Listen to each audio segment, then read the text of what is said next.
you were over the line, that's a foul. Bullshit. Mark at 8, dude. Excuse me. Am I wrong? Yeah, but I wasn't. Am I wrong? Yeah, but I wasn't over.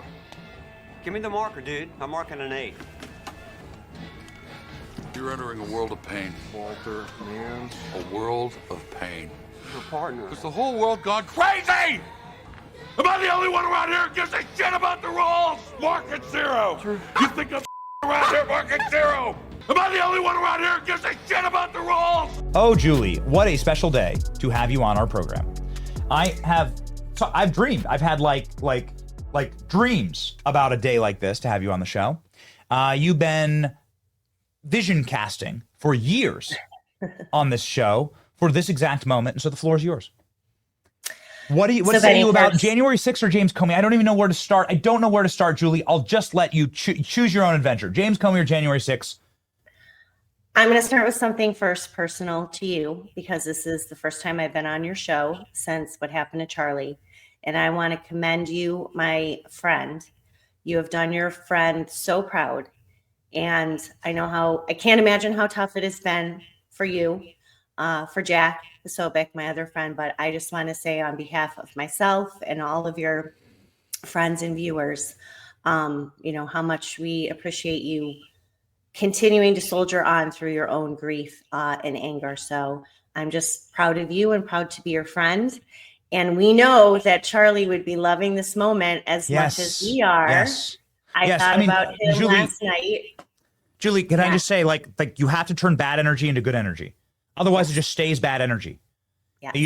Otherwise, you're just going to sit, in this. I never watched Charlie do that. I never watched him sulk. I never saw it. Charlie damn well knew in 2020 when we watched that rigged election, he knew that would mean investigations for Turning Point. It did. Yeah. Social media censorship. It did. Deplatforming for him. It did. It would mean his donors got scared. It did. Charlie had so much to lose.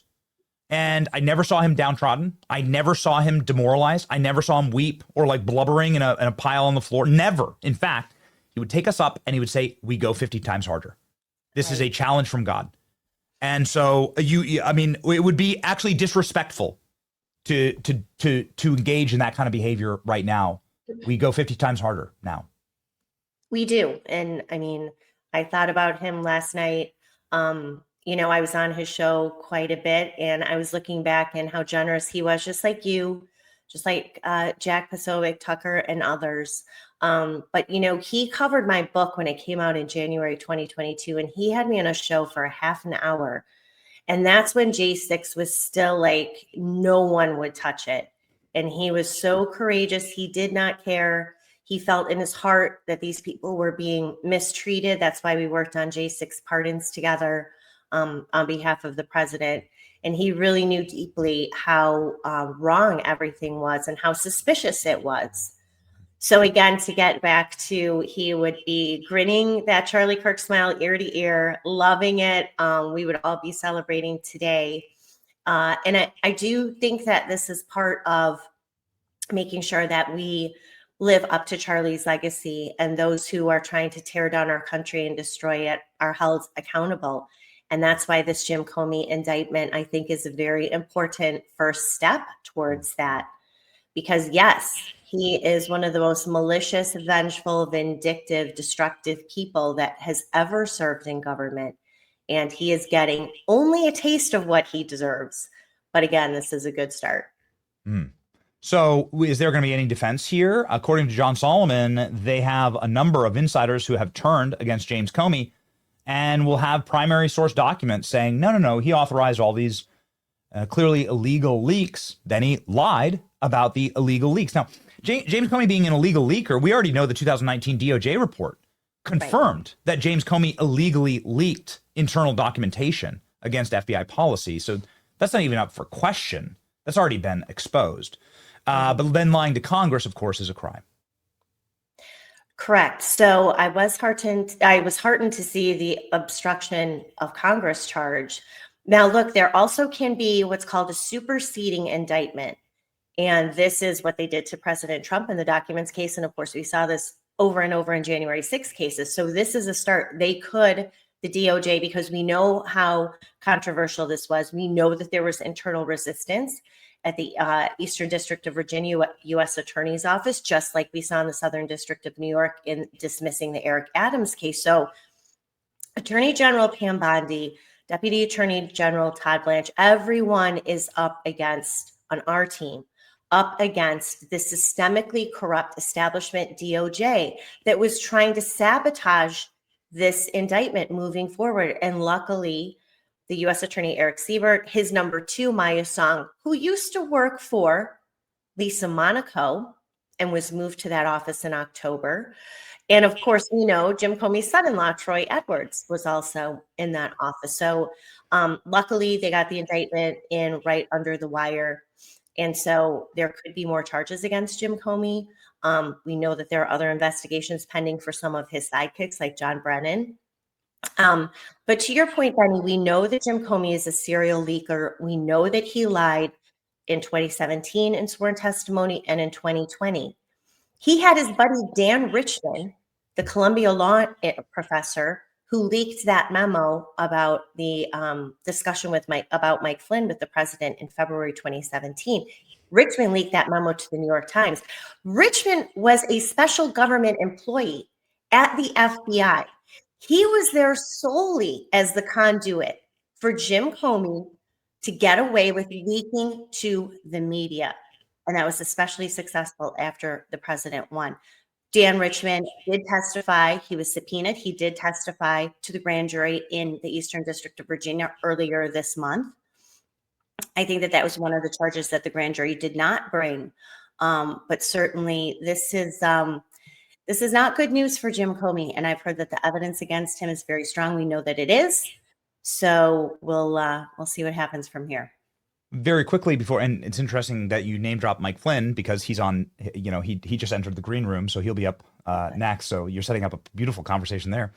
Good. What happens next, Julie? You've been so good at handicapping these things for us and breaking down because you're the only one who sat through these J6 proceedings. You physically are there in the courtroom, so you're able to absorb so much. None of this stuff ever gets broadcast. You're able to not only bring it to us in full living color, but then break it down. What is your professional assessment of what happens next to James Comey? So I believe he will be arraigned on October 9th. I've heard he's going to turn himself in. That's fine. He has hired Patrick Fitzgerald, who was the U.S. attorney here in Northern Illinois, who indicted Rod Blagojevich. And I believe that Jim Comey, Patrick Fitzgerald, I think is one of his daughter's godfathers or something like that. So that's who he will be represented by. A Biden appointee did draw this case. I don't know enough about the judge to know.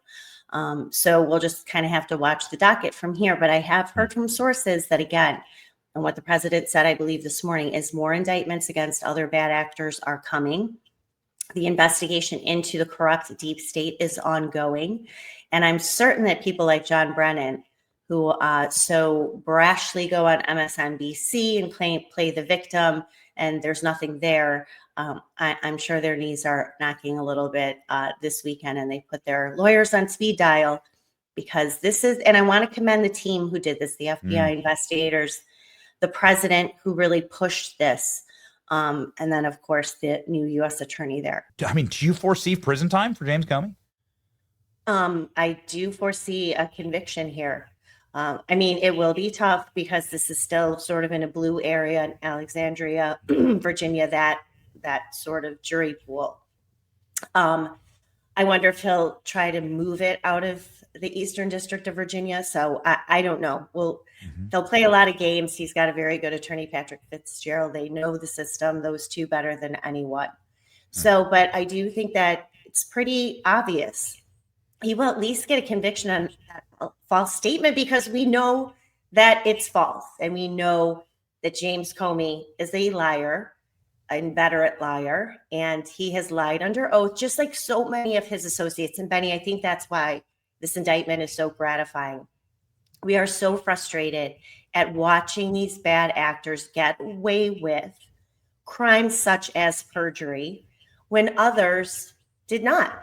And I mean, Mike Flynn will speak to this better than anyone else. Yes. So it is what really is making me laugh now, Benny, is the mainstream media, people like Fusion Ken Delanian, at NBC News, who is just absolutely melting down that the DOJ is being weaponized and politicized by the president to target his political enemies. I mean, this is the guy who was cheering Special Counsel Jackson. It's 2 criminal indictments,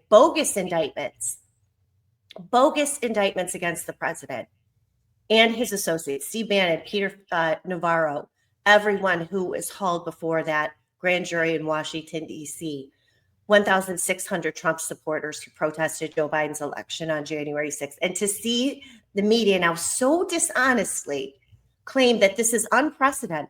We even saw that headline in the Wall Street Journal this week. This is unprecedented, a president using his DOJ this way. So I think the outcry, again, the deceptive spin by the media, I think we should all get a good chuckle out of that too, because they just, they can't believe or buy their own spin, right? They can't really think that we missed the last 4, 6, 8, 10 years of what the DOJ and FBI tried to do to the president and the MAGA movement. So I think that's a little extra icing on the cake for us. Okay, so just take us out here, Julie, very quickly. FBI news, there was 300 undercover FBI agents at the United States Capitol during January 6th. They're complaining to Just the News. This is not breaking on Just the News. You've covered this better than anyone. I have to give you an opportunity to sound off here. What is this going to mean for the FBI? Could this potentially mean like another full-scale investigation in the actions of the feds on January 6th? I'll be honest, Benny, I was so mired in all the Comey information last night and getting a piece up on my Substack. I haven't really looked at that piece yet. Mm-hmm. We do know, of course, there were informants. There were undercover employees from every law enforcement agency in Washington, D.C. So I have to see, we do know that FBI agents were deployed to the Capitol after the protests started. So I really have to see, I know there's like 50 pages of communication. So I'm going to take a look at that and hopefully I'll be able to get back to you and talk to you about that again, maybe next week. Yes, wonderful. Please follow Julie Kelly. Here is her X account. You most likely already do. She's well on her way to 1 million subscribers here on X, and you should also subscribe to her Substack. This is Declassified with Julie Kelly, and you can see the crying James Comey there as the top line. That's beautiful use of AI right there. James Comey probably is crying on his little ring light with his little shirt and tie that he never changes. And he's a proud Swiftie. We love that clip. We're so thankful that James Comey published that. Proud Swiftie, James Comey. Swift justice? We'll see. Julie Kelly, thank you. Godspeed. Thanks, Benny.